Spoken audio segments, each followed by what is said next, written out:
Hey there, Kavan here. So I'm back with another question, and this time it's not really a question, but really something that I see on Twitter, and I really want to share my thoughts around it. So let's take a look. Let me zoom in here. So I have Amanda here, who actually replied to one of my tweets about my book, Find Joy in Chaos. And Amanda was saying that her biggest struggle is actually overcoming that anxiety because she always type out comments or like direct messages, and then rather than send it, she would delete it because she was like, so scary, I don't want to send it. And then Ari was saying the same thing. So I really want to address this today. The first thing I say is, Ari was telling me that sometimes you see a lot of these, I call it wisdom bomb on Twitter. Like, it sounds nice, and then you really want to jump in to offer your advice, but then you feel like there's nothing much you can say about it other than I agree, or like, this is such an amazing thought, something like that, right? I encounter this kind of situation a lot, and I usually write a few words and I decided to delete it and move on because I just cannot bother replying to tweets like that. So it's completely okay if you see a tweet like that and you don't want to reply, or you type something and you want to erase it. It's okay, I'm telling you.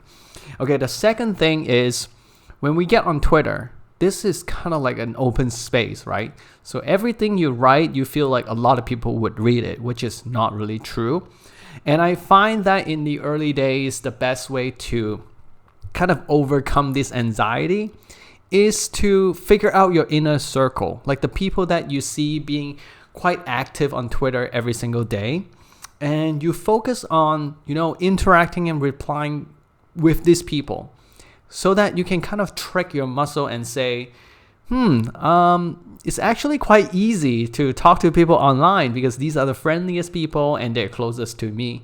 So focus on this smaller circle before you go out there to target other people. Because I've also seen a lot of people who like to engage with like big influencers' tweets. And I'll tell you that it's not actually a good strategy sometimes, because one, when there's so many replies for this influencer, you tend to get, left out. Like, no one can really see your reply. But if you actually reply to someone who's like a new or like a peers who are starting out on Twitter, that person cares more about you because that's the one of the 3 replies that he or she gets. So actually then you can get a reply and you feel good about yourself. So this is one trick. And the last thing I want to talk about is actually a little bit about credibility building on the internet. So I talk a lot about like credibility and how you should like slowly work your way up from the easiest thing and then get the confidence and the credibility to work on the next thing. So to me, like, writing tweets here is the first thing, but I would even put reply tweets like before it. So you can think of it as, if you can do a good job replying and get someone to talk to you, you have achieved a little bit of credibility,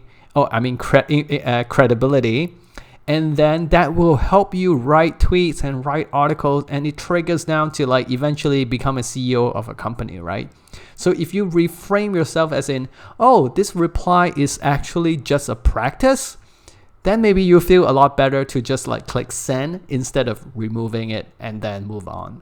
So you can tell that a lot of this is kind of tricking our mind and muscle to make us do something, because we all know that actions will help us grow. All right, hopefully this is helpful. See you in another one. Bye-bye.